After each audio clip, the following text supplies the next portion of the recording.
مصباح في طبيعة كتابة دينا فهد.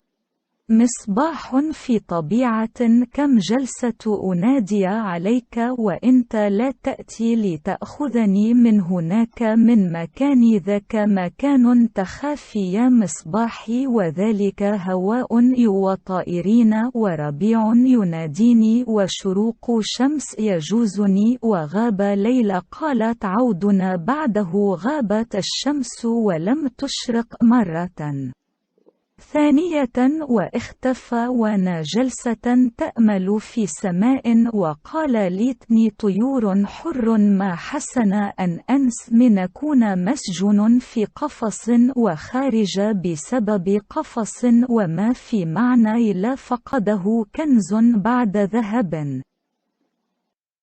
النهاية.